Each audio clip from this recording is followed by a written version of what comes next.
Welcome to Absolute Counter, Episode 8. Fight for the future.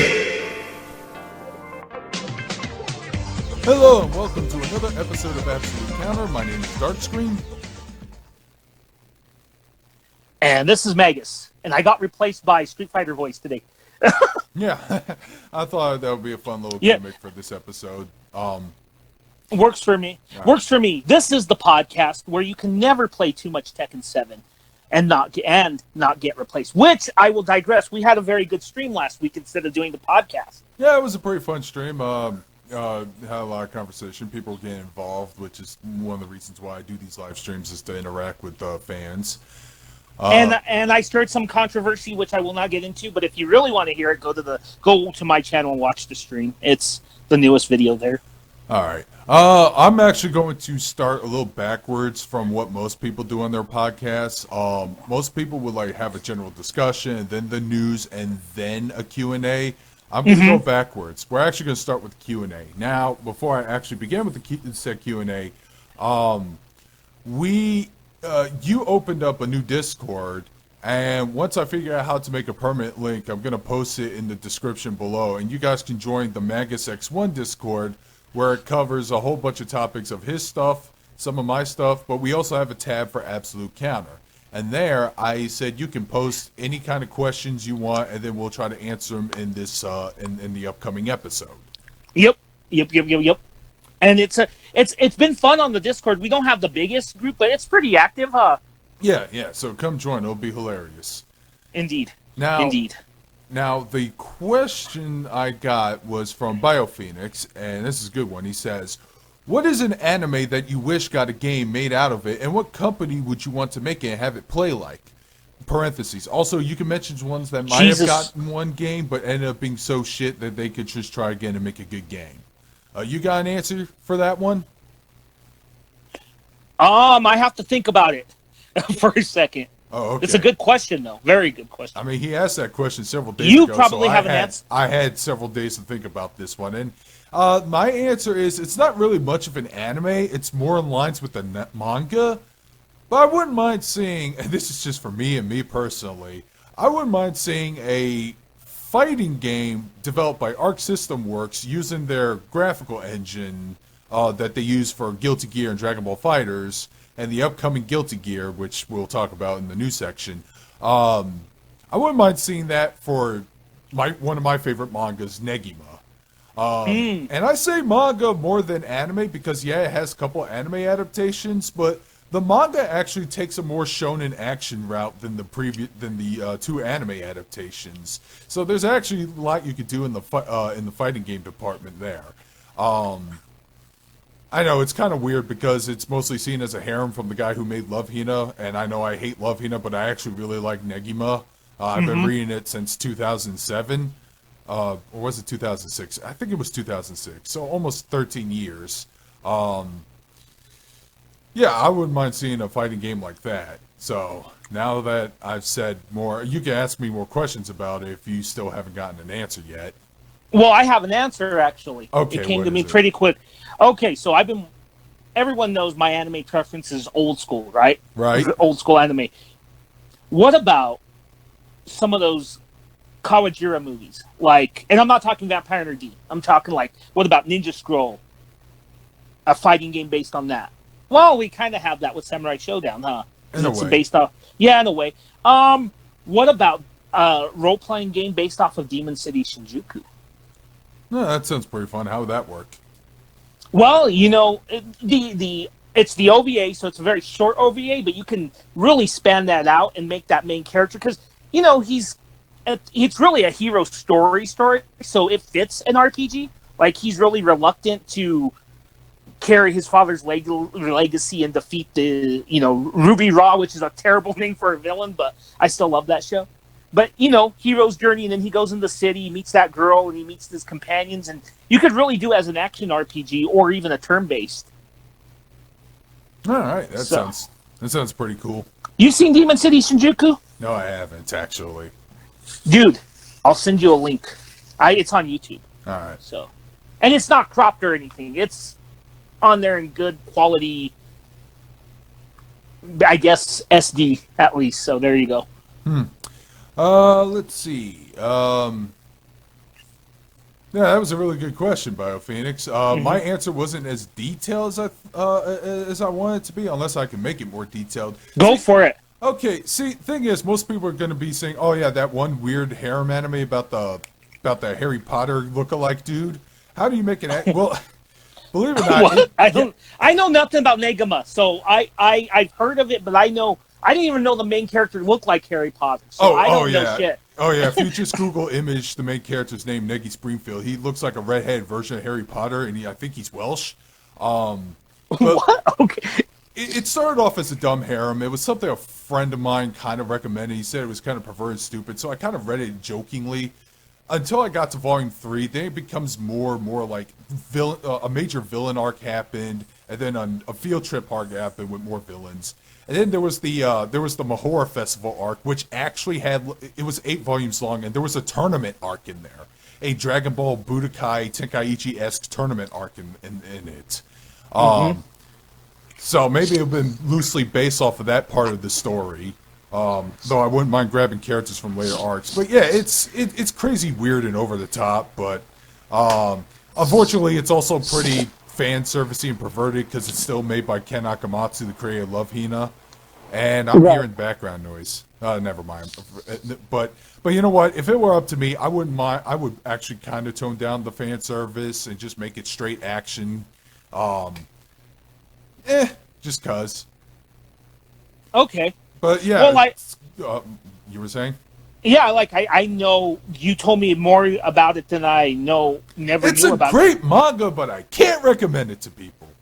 Okay. It's one of those. It's like I love it, but sometimes it kills me inside as the adult who is tired of fan service. Maybe when I was like a young adult at the time reading this, I didn't mind, but now it just kills me inside to see him just keep shoehorning it in there more and more. Well, fan service is one of those things. It just depends on how it's done. It's kind of a trademark in some anime. Maybe that's why Look, here's the thing, and I've said this 100 times. I think the conception of anime from, the 80s to probably the mid-2000s, there's a certain level of grittiness that you had, right? Mm-hmm. And even at that, like, if you watch something gritty and it does have fan service, it adds to the grittiness, if that makes sense. Whereas if you watch something like, what was that one anime I used to hate about giant robots and all the fucking chicks had Go Danar. Go Danar. Crap like that, where it just is silly as fuck, but it tries to have the serious story, but yet it doesn't quite work, I kind of disagree, actually. I know you like that anime. I know you like that one, or at least you did. I actually like the serious moments because, like, there's rarely anime about husbands and wives, or if they are, Right. they just get buried in obscurity. So the fact that they actually have, like, a serious marriage subplot in it was actually something that felt like a breath of fresh air to me at the time. That's true. You have a point on that. I just felt that the fan service was, just for the type of story it was trying to tell, did not fit it for me. Does that make sense? Yeah. Yeah, okay. Right. But, yeah. So anyway, that's kind of my whole thing on that. Okay, now let's move on to the news. Now, and it's actually keeping with this episode's theme. Evo came and went about a couple of weeks ago, and there was some news about some fighting games, and that's great because Evo is kind of slowly turning into it's a tournament event. It's kind of like a Super Bowl for the FGC, but it's also turning into E3 for fighting games because that's where like all the fighting game news comes in, where people are at their most hype. Let's get some of the extra content stuff out of the way. Soul Calibur 6 got a Season 2 announcement, and so far they announced 2 characters. One of them is Cassandra, returning from Soul Calibur 4, Sophidia's sister. Yep. And the other announcement is that Hamaru from Samurai Showdown is coming. They haven't seen, there's no trailer of him. They just announced that he's coming, so that's going to be interesting, which potentially means that there might be a Soul Calibur guest character in Samurai Showdown as part of a trade. SNK seems to have a good relationship with all the fighting game companies. Oh yeah, they're putting guest characters everywhere. Everywhere except for Smash. For now. Yeah, who knows? We still got 2 more I know. characters in Smash. So, but you're right though. I've never seen really an SNK character in a Smash. There should be. I agree. Because they're very important to video game history, and that game celebrates video game history, not just Nintendo history. So there you go. But anyway, Harumaru, is that how you say his name? I always forget it. Haomaru. That's a good character to have in Soul Calibur. I'm with you. Yeah. It was either going to be that or Nakuraru. It seems to be those two are like the poster childs for Samurai Showdown. It says a lot about where Namco is with their fighting game, because I know we're going to talk about Tekken again in a second. But it says a lot where they are now, as opposed to where they were a decade ago. Or even 7 years ago with Soul Calibur 5, a game that I do like, but wasn't really that successful. Remember, Tekken 6 and Soul Calibur 5 were not really that well received. No, they weren't. But really, Namco's really revitalized their fighting games. I think they have. And speaking of Samurai Showdown, they announced the Season 2 for that game. I think they announced that one of the characters was going to be free DLC. I forgot what the character's name is, but it's the little kid with the red hair and the umbrella. And they also announced for Season 2 that the archer from Samurai Showdown 5, again, my name's blanking. I think her name was Mina or something like that. She's gonna be the first batch of Season 2, and I assume that there's going to be a Soul Calibur character in there as a guest. It could be anybody because it's a weapon-based fighter, but really aesthetically, what fits the most with Samurai Showdown would be either Mitsurugi or Taki, but they could pick anybody. They could pick Sofitia or whatever, so it could be anything. But I like my theory is leaning on one of those two or both of them. I would like it personally to be Taki. You know why? Obviously. Yeah. I'm more of a Mitsurugi my character player. Out of the two. Okay. Yeah. Let's see. They announced a new Under Night In-Birth game that I can't say it because oh god, they just love making dumb titles. Let's see if I can find it. Under Night In-Birth. Because let me just show you what the title looks like if I can. Cuz it's pretty messed up. It's Under Night In-Birth EXE colon late bracket CL-R close bracket. Gotcha. That's that's a stupid title. Yeah. I'm just gonna post. Yeah, I know nothing about that game. It's okay. Okay. It's a fun game and it's very easy to get into, and its current incarnation, I believe it's called EX Latest ST whatever. It got represented in Evo, but I just really can't get into the game. I just don't care for the aesthetic of the whole thing. Gotcha. The story sounds like some fancy Nomura wannabe JRPG bullshit. It's the mechanics are solid, but the story and characters are just eh. They also announced some more. I know nothing.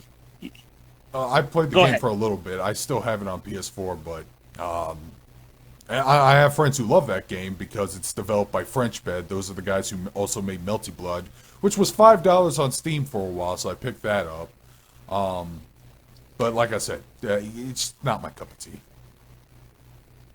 Okay, two things. One, I know nothing about it, and then two, what you said makes me have no interest in it. So, can we talk about Tekken 7 for a second, though? Not a yet. Game that we both give a shit about. Not yet? Okay, why not? Because I have to get the Blaze Blue tag battle announcements out of the way. Okay. Okay, get that out of the way then. Okay. So, for the new update, they added Blitztank and Akatsuki from the game Akatsuki Blitzkampf, which is this Dojin fighter that has like imperialistic Japanese versus Nazis or something like that. One of the characters is What? Okay. yeah, the main character Katsuki is actually a guest character in Under Night. And the other character Blitz Tank, well, it's a literal fucking tank as an enemy. What the fuck? It's not a mecha. It's just a tank. Oh. It's a tank with a skull head. It's the goofiest looking thing. Oh shit. But I guess people marked out for Blitz Tank. Another character that got added is from Ruby named Neapolitan. All I know is that she's called like that because she literally has ice cream colors and she doesn't talk.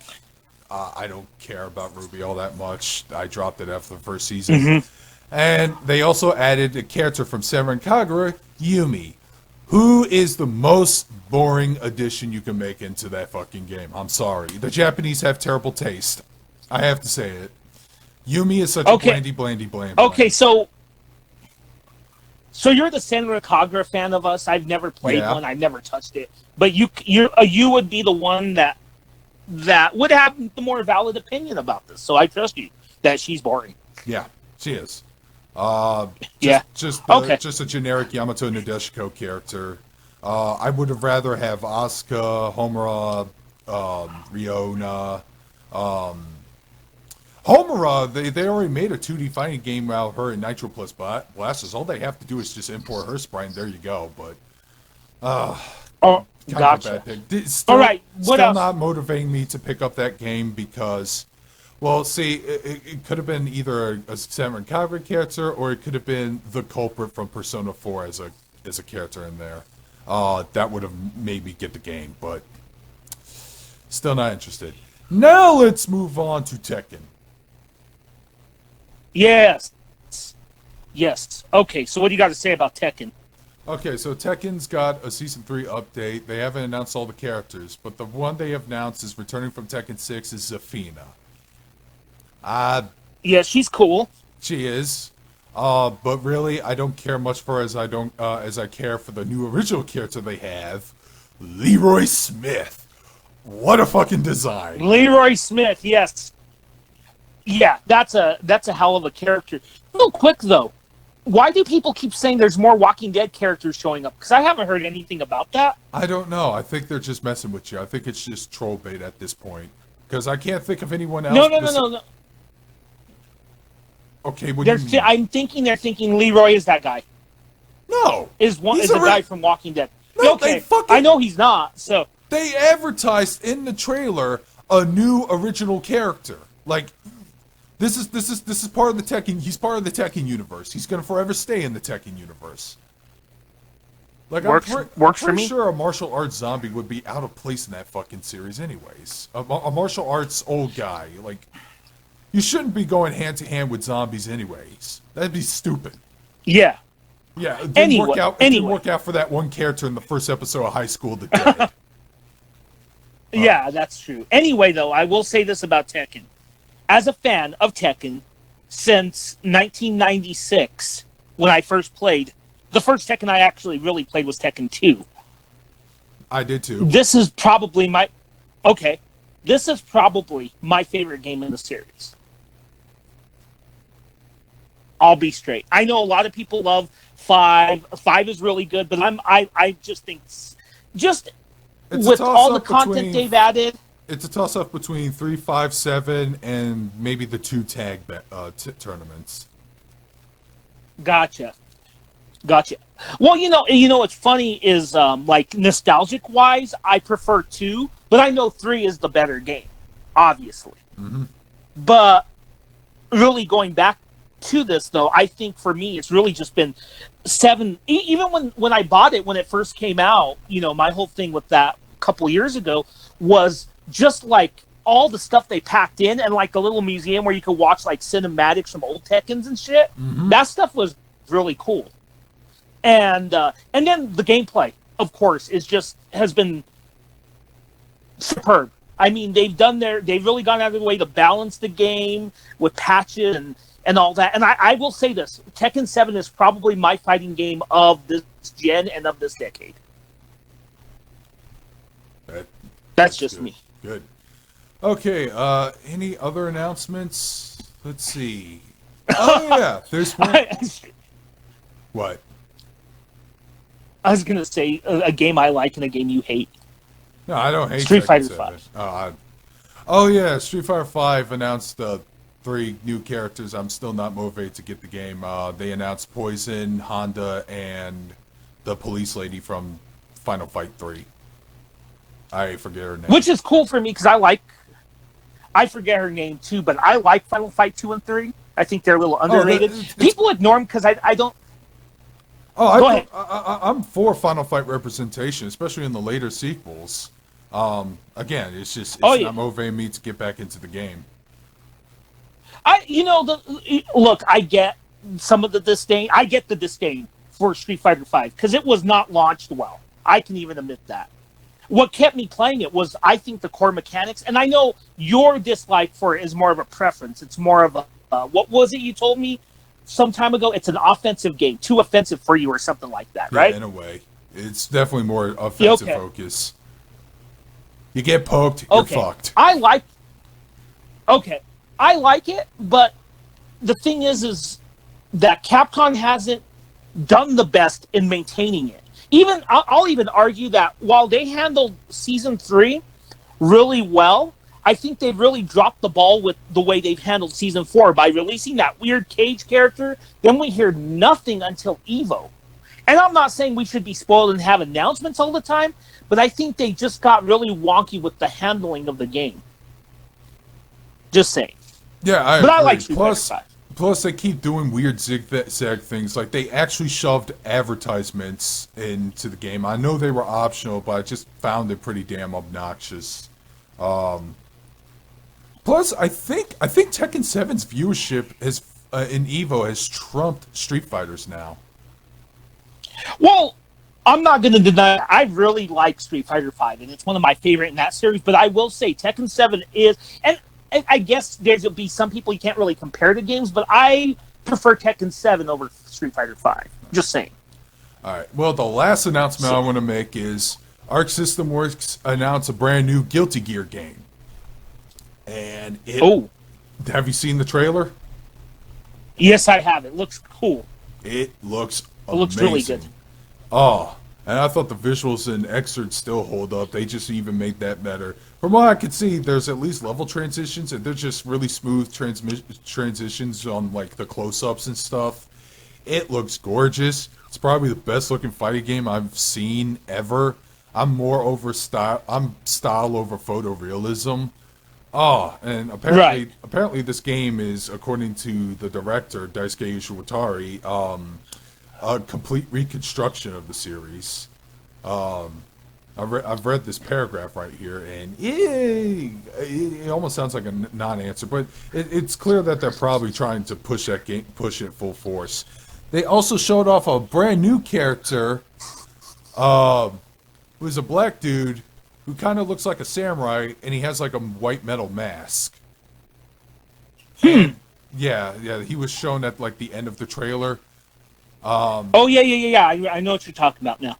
And a lot of people have been comparing him to a guy on YouTube that I watch and listen to frequently named Wooly, who is a black guy who's heavily into fighting games, has dreadlocks, and apparently there's been like fighting game characters that bear some semblances to him. And I hear you moving your mic. Mm-hmm. Go ahead. Like, first it was Darlie Dagger in Samurai Showdown. Then people are saying something about Leroy Smith being called Old Wooly. And then there's this other character. Well, the pattern is that they all have dreadlocks. But I think Darlie Dagger looks the most like Wooly's potential Monster Hunter OC, which I found pretty hilarious. Yeah, I do watch a little bit of Wooly Versus. I do listen to Castle Super Beast. So I thought that was pretty funny. For Guilty Gear, my hopes are, for the roster at least, is that characters that were in Guilty Gear X2 but did not appear in Xrd make an appearance in this game. So characters like Zappa, Aba, Bridget, Testament, maybe Order Soul, maybe Cliff, just make the cut and hopefully. Who's the guy with the paper bag over his head? Oh, Faust. He was in the previous game. My bad. Yeah, he was. I like him. I always liked him. He was in excerpts. And I don't mind if some of those characters return too, but some love for the ones that got abandoned would be nice. Gotcha. But yeah, it's pretty exciting. I can't wait. It's apparently set to come out 2020. Now we can move on to our main subject. Wait. Let's laugh about the worst announcement, in my opinion. And I know I'm going to be a complete asshole about this. League of Legends makers are making a fighting game. Okay, I'm done with that. I forgot about that, actually. Yeah. Mostly because I just don't trust Riot Games. League of Legends has turned some people I know into fucking crack addicts. I don't use that phrase lightly. But I've seen people be like, man, League of Legends is shit. And I was like, hey, want to play some games again? I'm playing League of Legends. You know, I played League of Legends for a little while, and it's okay. I get it a little bit, but I just don't. I don't know. I haven't touched You it. know what though? You know what it was though? It was the craze before Battle Royale. That's what it was. And MOBAs League of were Legends pretty was. hot.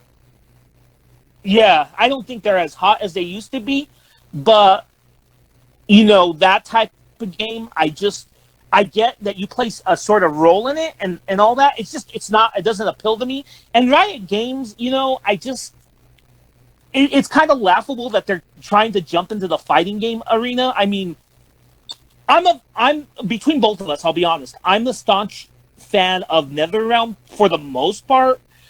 But I think one thing the Japanese excel at better than Western developers is fighting games. And Riot Games trying to get involved is pretty fucking laughable, in my opinion. That's all I got to say. You know, I just realized I don't think NetherRealm made any announcements during EVO. I think the latest thing they announced was Night Wolf, but I'm pretty sure that was before EVO. Yeah, I think that was before EVO. It kind of sucks. You know, I'll get Mortal Kombat. That would have been the perfect time to announce either Spawn or Ash Williams. Yeah, because don't we know Spawn is coming out? Yeah, we know Spawn's coming, and Ash Williams was heavily teased and hinted. No, I'm pretty sure they said Spawn. Well, you know what?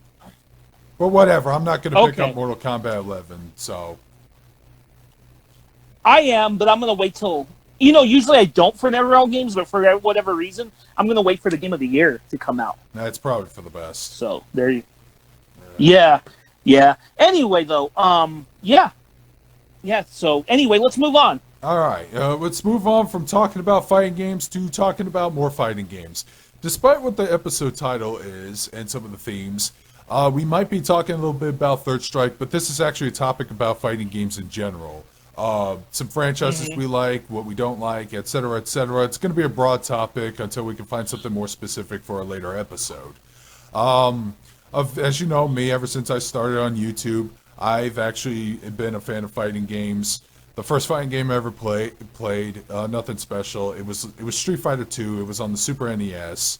And since then, it snowballed into Mortal Kombat, the occasional Marvel fighting game that would show up on arcades. Then I moved on to, then it was Virtua Fighter, and then Tekken's 2 and 3. 3 for the most part. And yeah, and I've been just playing more and more, trying out different more and more franchises. And I still love playing fighting games. In fact, I picked up Samurai Showdown a couple of weeks ago. And I still play them from time to time. Probably not as much as I used to back in the day. I've been leaning more into JRPGs now. But I still play fighting games. And I don't play them as hardcore. I've never owned a fighting stick still. But, and I don't play in tournaments. I played in one tournament, and I did win that tournament. That was like a local college thing. But yeah, that's my stance. I just really like fighting games. Sometimes I do appreciate the character designs and some of the story and lore, even if it can get nonsensical at times. So I like it more than just the core functions.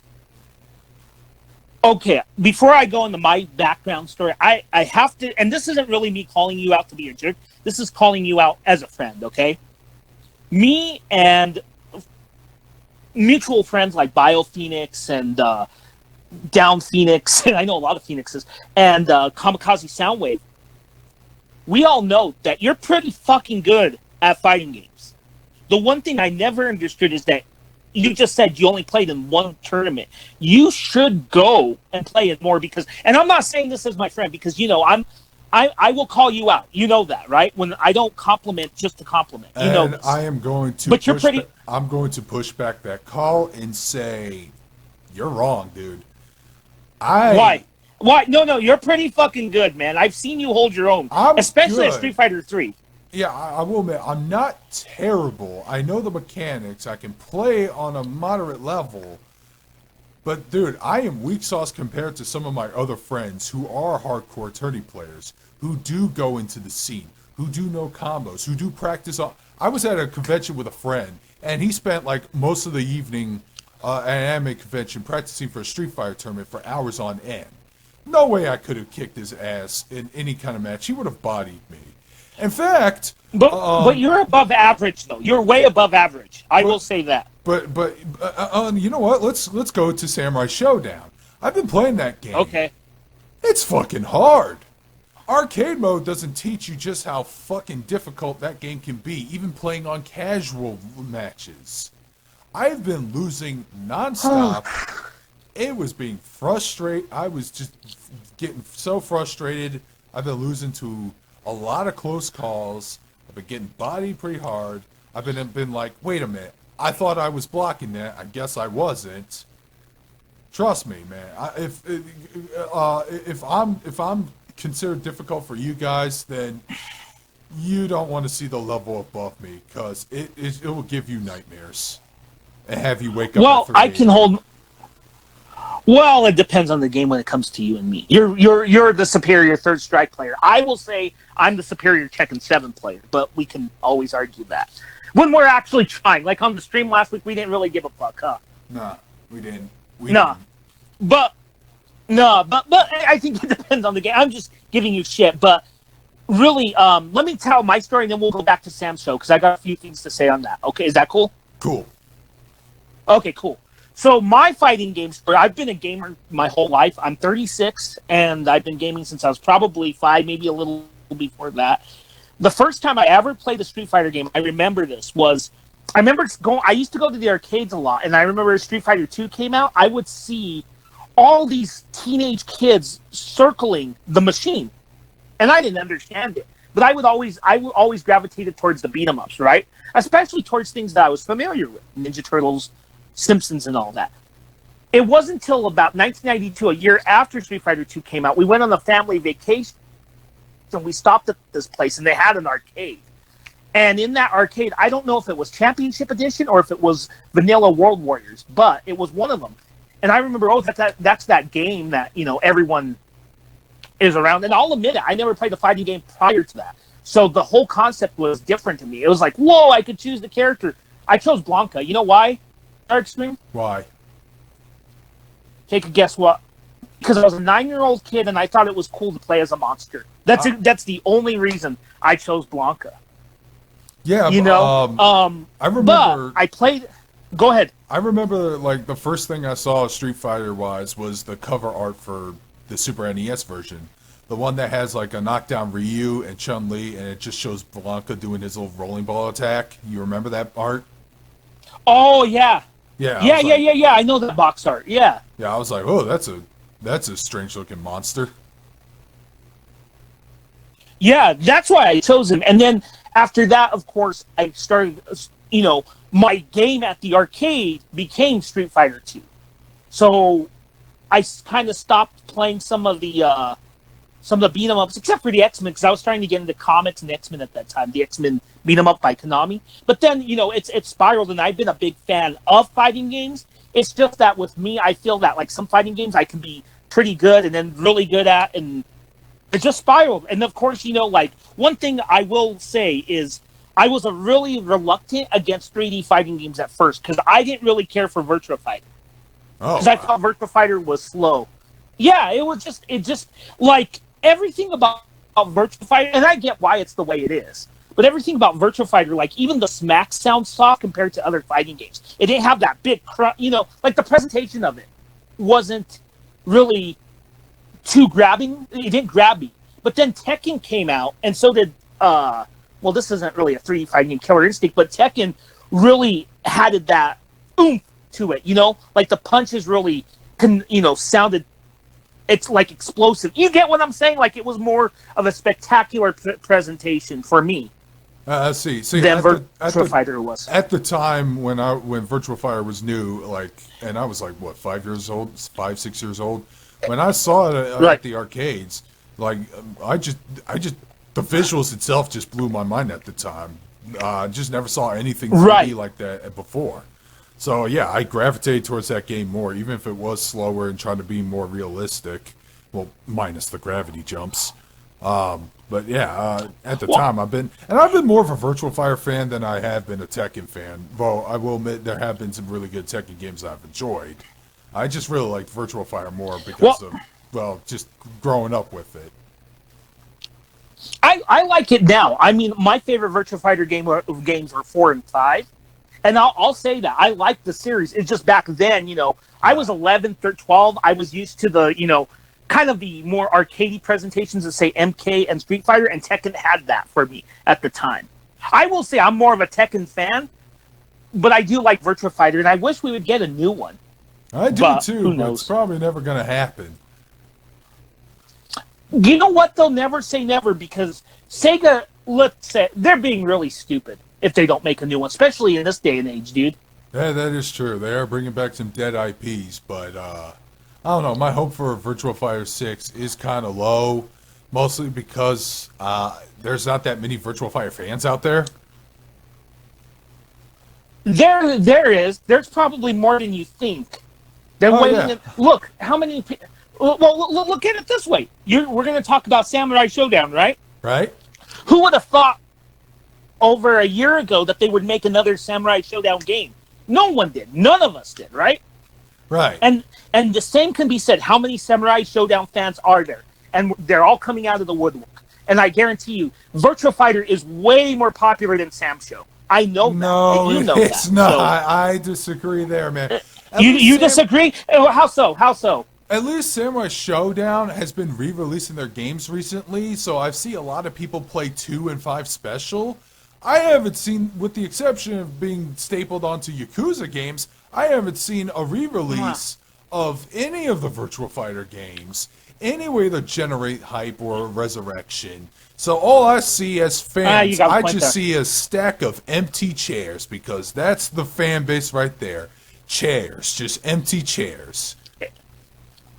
Well, you have a fair point, and I do believe Sega needs to re-release those games outside of Yakuza. I agree. Which, what's funny is they released Space Harrier and Outrun outside of fucking goddamn out of Yakuza outside of it. But why Virtua Fighter has more substance, and as much as I love Space Harrier, it has more substance to be re-released on its own. And I would like to do online matches on Virtua Fighter 5 Final Showdown again. I mean, I went during my convention trip. A friend of mine stayed over the day prior, and we booted up Judgment because that had Virtua Fighter 5 Final Showdown in it, and you can actually do local multiplayer with it. And he and I played that game for like over an hour and I was just like, man, freaking like Vanessa, I'm getting her combos down. Well, I forgot how fun it is to play as Wolf Hawkfield. He's got these awesome grappling moves and all that stuff. And I'm like, man, what would I give just to see a Virtua Fighter 6? Just to beat Okay, hold on. Which Virtua Fighter is on Judgment? What I didn't catch it. The same one is the same one that's in Yakuza 6, 5 Final Showdown. Okay, 5 Final Showdown. Gotcha. Yeah, I agree. Wasn't there an online mode, though, on Yakuza 5 for Virtua Fighter 5? There might be, but I don't have Yakuza 5, so... Oh, okay. No, it was Virtua... Someone told... It was Virtua Fighter 2, if that was true. Oh, okay.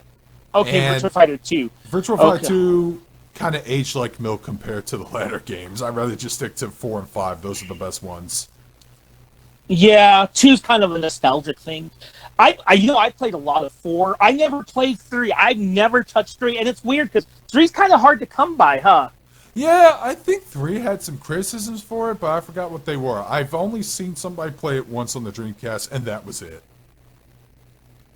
Yeah, I remember that the biggest thing that people used to tell me, this is a fan servicey thing, was Sarah didn't wear very much in that game. Huh. Yeah. But other than that, yeah, I really don't know. One thing I will say about Virtua Fighter before we move on, though, is that's a fighting game. Like, I know there's a story to it. Yeah, there is. But it's usually it's in the instruction. Yeah. Oh, go ahead. They have a story mode, you don't they just keep it in the instruction manual. They don't even have arcade endings, which may be one of the incentives on why people don't play the game much. Oh, there's single-player content in the game. There's an arcade mode. There's like a VF quest mode, which I think is pretty fun. But yeah, they never. And the story, it's nothing special. Tournament organization. No. I believe they're called J6. Blah blah blah. Evil weapon. Girl's a robot or something. It's typical weird shit. Just like almost any fighting game story, really. But some, like, let's talk about that for a second. Some of these, it is weird shit. Like Tekken 7, as much as I'm a fan, it's weird it's really bizarre shit. But here's the thing. I enjoy watching those endings in Tekken. Like, they're fun little surprise. They always have been to me. You know what I mean? Oh, yeah. So, but the overall story itself is still kind of devil jeans. Yeah. Yeah. I forgot all about that. What? How many corporations are there that fight, that cause war? Well, there's the Saibatsu and the G Corporation. Those are like the 2 primary ones. Toss off of a cliff, and then toss into a volcano, and then toss into a volcano again.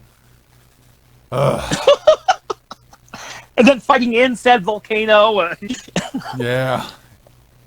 And then that's not to also add in dinosaurs and kangaroos and robots. Yeah, they all have. Like, I love it. They all have character backstories and stuff too. It's hilarious. Gone from the manga I love it. in Tekken 3. Remember Gone? That's why they never re-released Tekken 3 for so long on the PS1. I found out was because of Gone, because he was a licensed character. Yeah, but they can always dummy him out in later releases. I mean, who's gonna miss him? Well, they did re-release the PlayStation version of Tekken 3 on that PlayStation Classic. I just don't know if Gone's on there. Huh. Okay. I know Tekken 3, the arcade version, was playable in Tekken 5 for the PS2. Oh yeah, that's right. You can play Tekken 1, 2, and 3 in it. The arcade and versions. That one game, the arcade games, and that really cool space game that Namco released too. What is it called? I forgot. But you know what I'm talking about. I think so. I remember, like, in Tekken 5, there was a lot of content in it that definitely had a lot of replay value to it. Yeah. You know what? It was kind of cool that Tekken 7 kind of, I know they experimented a long time with the beat-em-up modes, but they never felt quite right. I'm glad Tekken 7 did not go that route. Yeah, I agree. Tekken 6's scenario mode was kind of weak sauce to me. I think it was called scenario mode. And it was the main story mode. Yeah. And that story was nothing to write home to either. Yeah. But anyway, let's talk. I know you're dying to, but let's talk about the new Sam show. I'm not really dying to as much as I am just dying over and over again playing that game.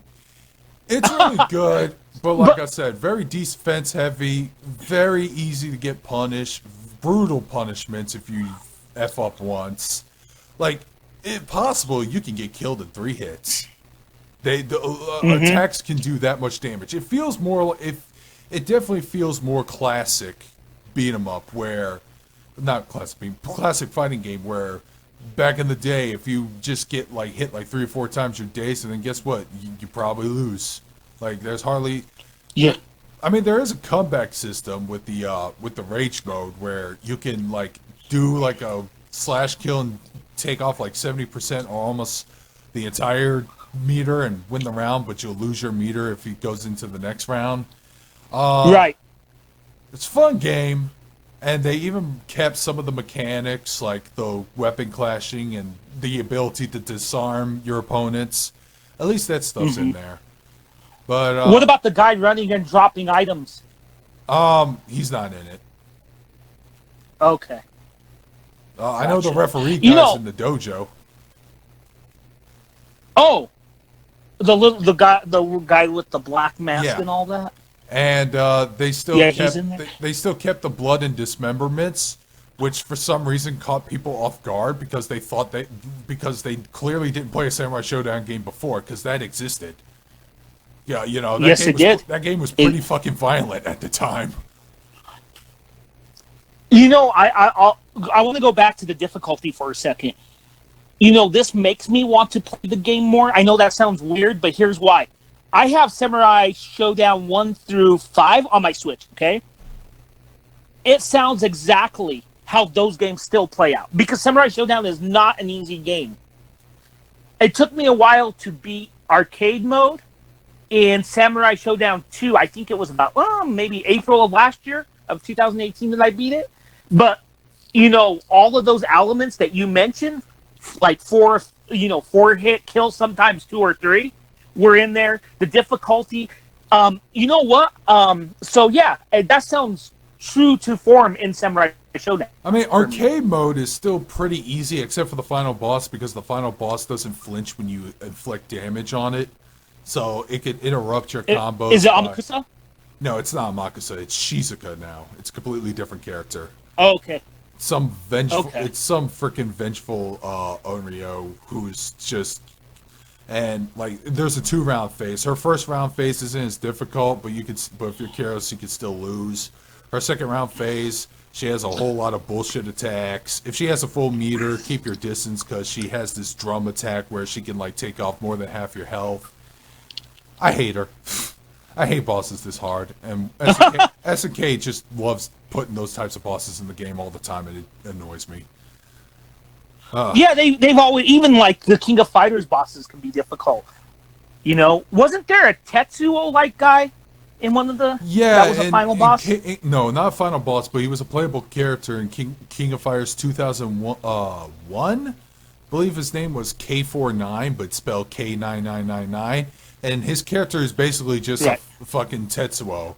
And apparently people hated that, which is why he never appeared in the updated King of Fighters 2002 Unlimited match. He got replaced by some dude named Nameless. Gotcha. Yeah. Speaking of SNK, I think SNK, despite its silliness, is the only one whose lore and characters I just love the most for its designs and stuff. Even the new characters. Wait, what? I thought you were a big fan of Street Fighter lore. I thought you were a big fan of Street Fighter. I am too, but they kind of screwed the pooch with Street Fighter V's story. Just don't get me fucking started on that shit. I mean, I won't, but I just thought you were... Go ahead. I mean, yeah, I do love Street Fighter 2. I would like to watch and even read some manga and comics based off of that stuff, and they have some good stories. I would still recommend the manga version of Alpha, Sakura Ganbaro Ryu Final, and Street Fighter 2 the anime movie. Yeah. The thing I like about SNK is some of the characters are just more interesting. Take, for example, Geese Howard. That guy's a badass, but he's not a superpowered terrorist like Bison or some demonic overlord like Orochi. He's just a crime boss. He's just a normal dude.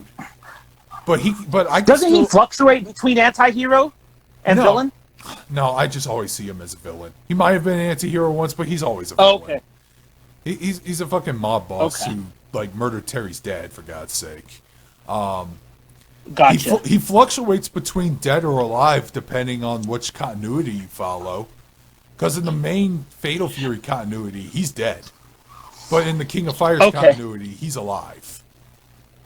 See, I know nothing about the continuity. I don't know a lot about SNK lore, to be honest. Well, strap in for this one. Strap in, because they actually created 2 separate timelines.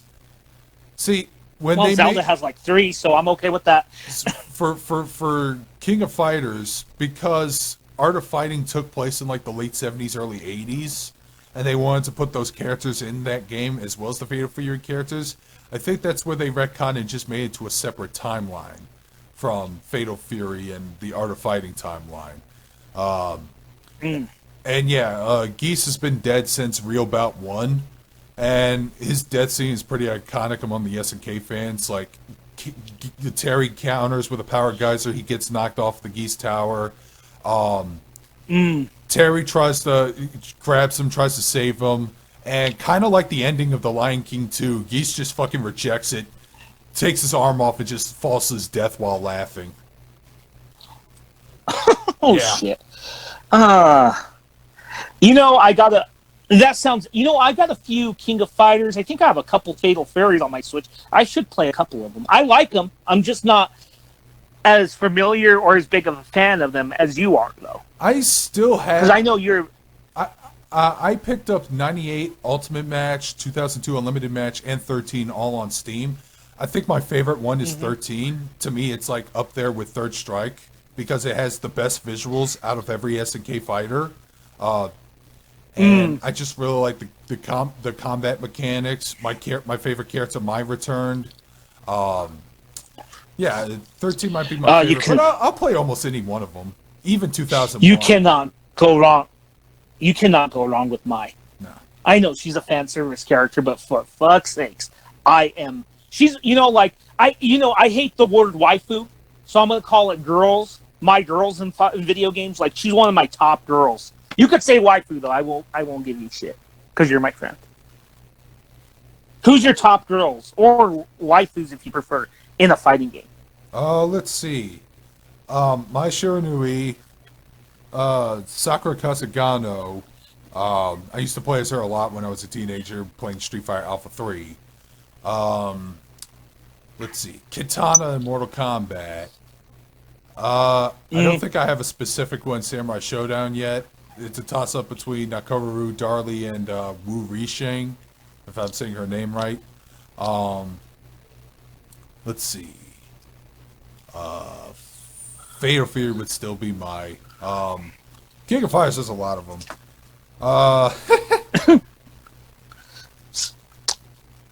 I can give you a top 5 of mine, but not specific to any series, if you care. All right. To hear them. Okay, so Taki, and it's not just ones that I use, it's ones that I, like Taki. This is not in any particular order. Taki, Mai, Asuka, Kasumi, and what was Sakura too. I got that one as well. All right. You're not surprised by some of those lists, though. But I know you're not surprised by particularly Kasumi, are you? No, not at all. Okay. Let's see. So, what else I want to talk about? Oh, another character. I want to talk about another character I like in the King of Fire series. He only appeared in 11, but he appeared again as a DLC character in KOF 14. I really like the character Oswald.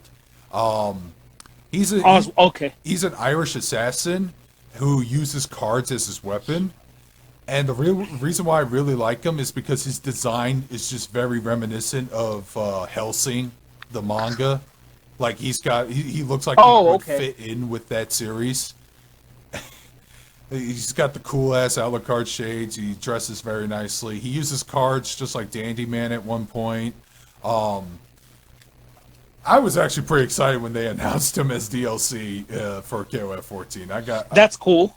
Actually, I think SNK has been kind of nailing it with their DLC lately for their characters. And here's a fun thing that gives me respect for them.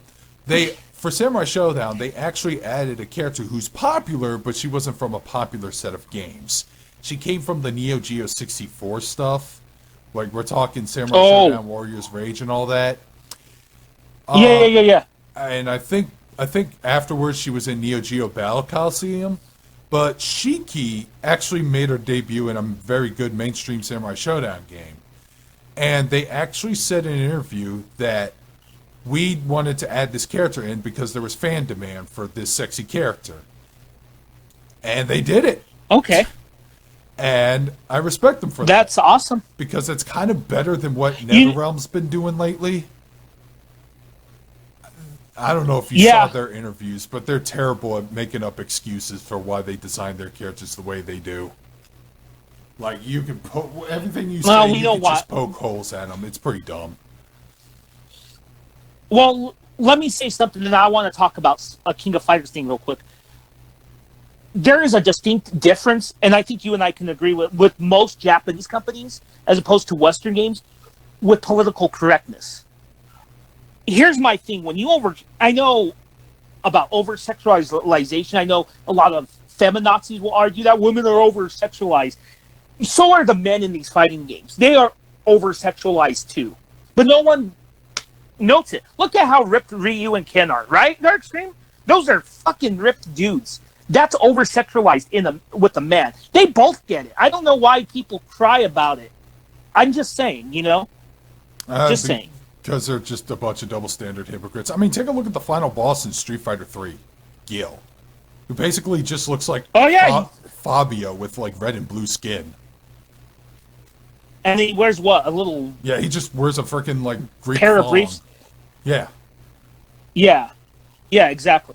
Anyway, though, I want to go back to KOF. I didn't tell you, I don't know if you know this, but there is a character in KOF that I like. Not very many people like, or maybe don't know about. And that's King. I like King. Not Tekken King, for those that don't know. Oh, there's a difference. You mean the Muay Thai kickboxer from Art of Fighting? Yeah. Yeah, I like her too. A lot of people. Yeah, I always liked her.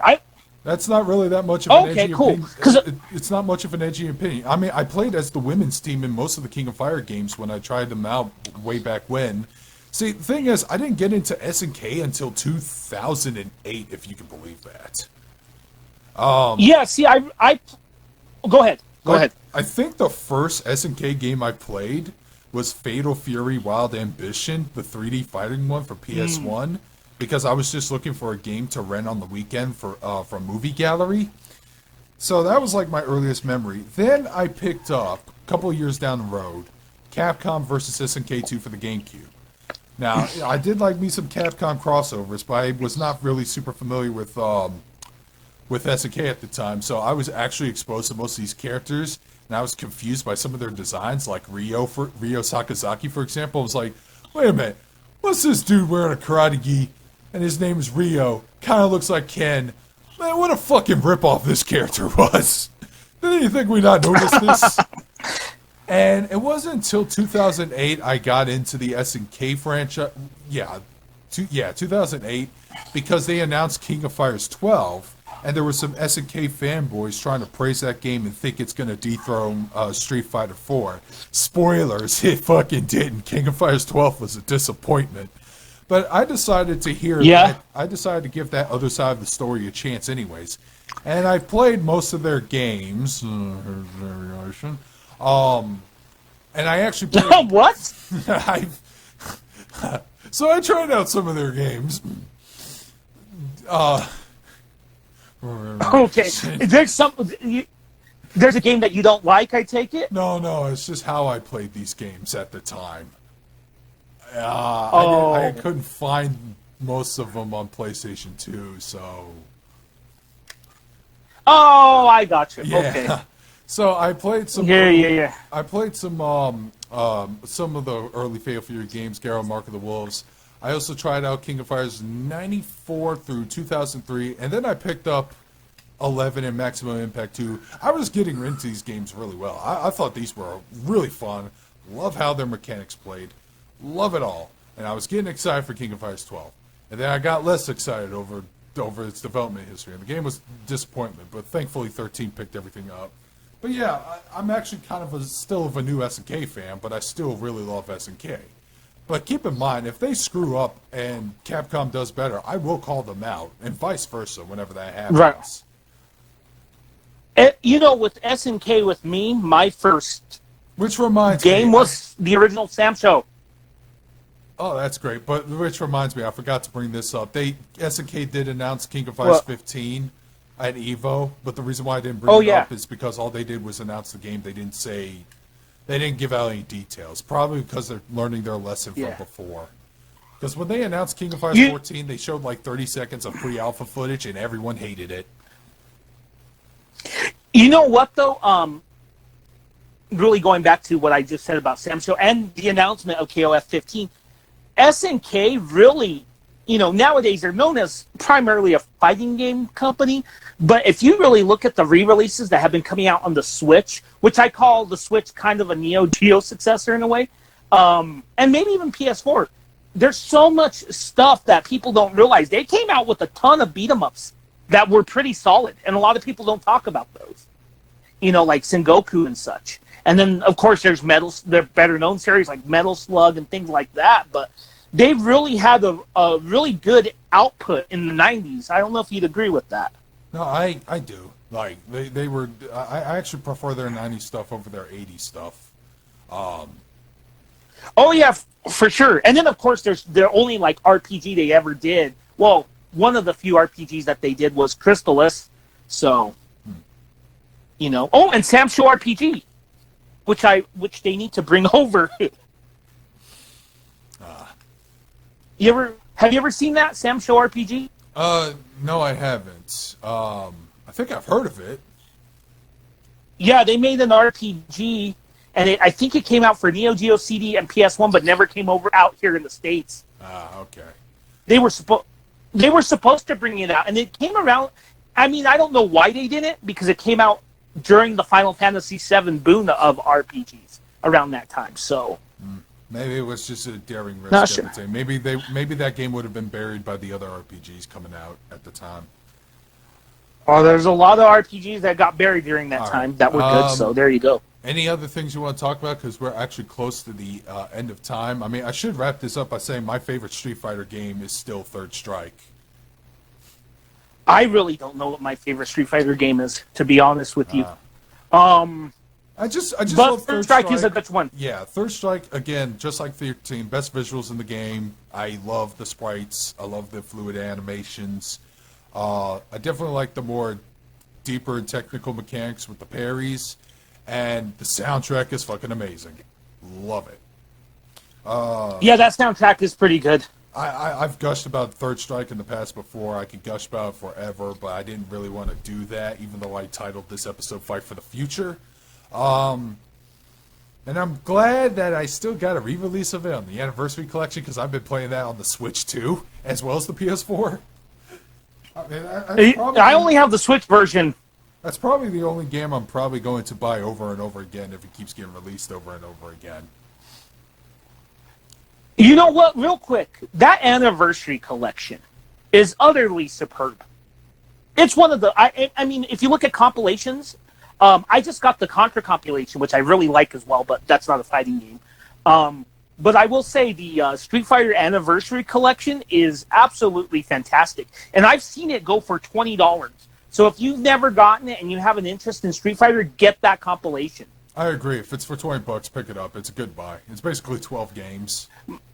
I mean, half of them is like different versions of Street Fighter 2, but that's still interesting enough to pick it up.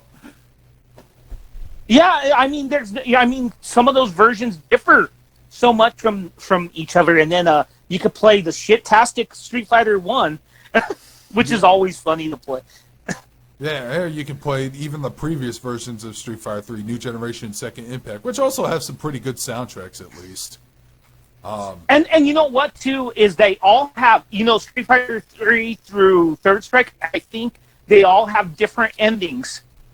I know from New Generation, Second Impact, they share the same endings, but Third Strike are a different set of endings, so yeah.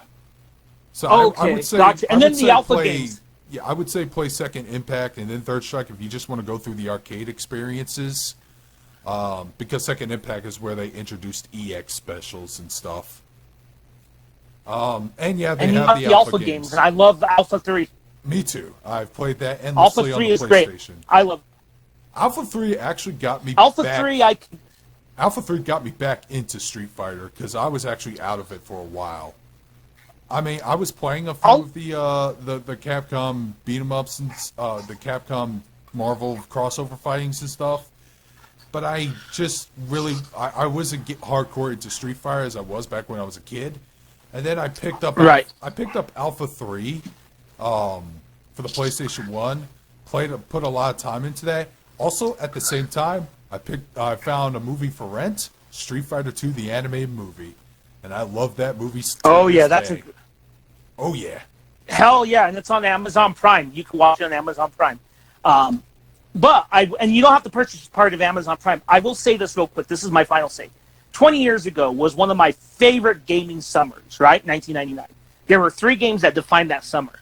Lunar, the Silver Star Story Complete, Star Ocean, the second story, and then, of course, the fighting game. And that was the PS1 port of Street Fighter 3 Alpha, which I will say this. My friend Black Metal Gamer, shout out to him.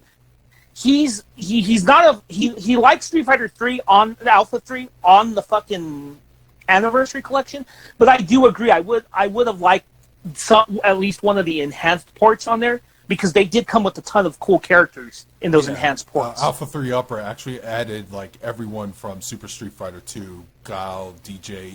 Yep. I would have also wanted to get Alpha 2 Gold in there. But they seem to be sticking strictly to the arcade iterations, which is fine. And doesn't Alpha 3... Which is fine, but like I said, the console versions would have been a nice touch. I mean, they did that for Street Fighter Alpha anthologies for the PlayStation 2. You can actually unlock Alpha 3 Upper if you go through an arcade playthrough of regular Alpha 3. Oh, okay. Okay. Yeah, and you know what, too? What's his name? Balrog is unlockable in vanilla Alpha 3, too. Oh, yeah, he was. Yeah. Because in the PS1 ports, and even the PSP port, which I think is also really good, they put Balrog into the main roster, as opposed to him being hidden, so... Yeah, that is true, but I think Guile was a hidden character in that version, if I remember. I remember having to unlock Was he? Guile.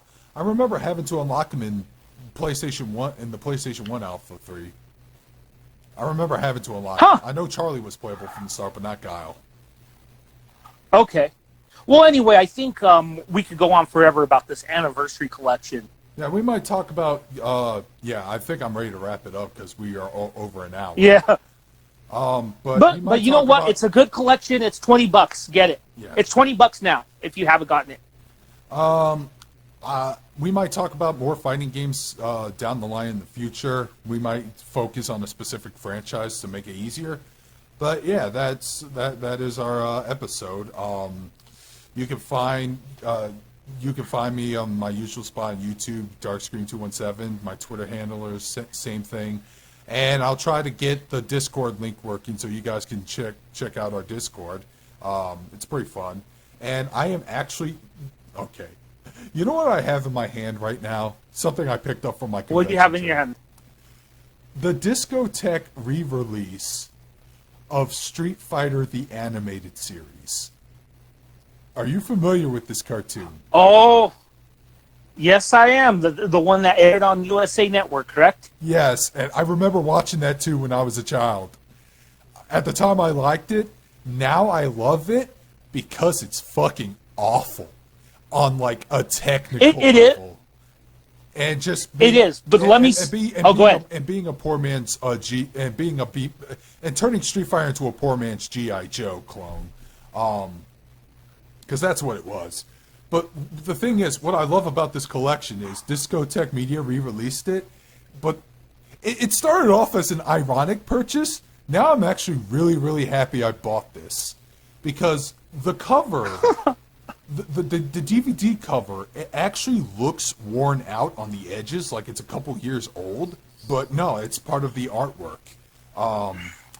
Plus, the back of the cover, they knew they had a stinker in their hands that probably has a cult classic. So what they did was they actually used screen caps that have been memed to death because of a YouTube channel that Wooly was affiliated with back in the day called The Switcher before they became super best friends. They used to do like these weird YouTube poop videos called Street Fighter Stupidity Exhibition, except they wouldn't do that much editing. They would just let the clips do the talking for them. So on the back of the cover, they show Bison with the close up when he goes, "Yes! Yes!" And they show the numbers. Yep, I know. And another screen cap is Guile raising his fist while screaming Bison, and then this huge fire appears in the background for no reason. In context, it makes no sense. And the best screen cap they have is DJ running out of the elevator, but he looks like he's like 1.5 feet tall. He's so badly disproportionate. And you know what's even great? You know what? Oh, I'm not done yet. I got one last thing. I watched the first episode during the convention with a friend of mine. And what's hilarious and amazing at the same time is that the DVD menu looks exactly like the menus of Street Fighter 2 for the Super NES. Like the same 16-bit font and everything. They put a lot of effort into this DVD re-release. For a I will say something bad, about, and I suggest people should pick this up because it's a hilarious trip.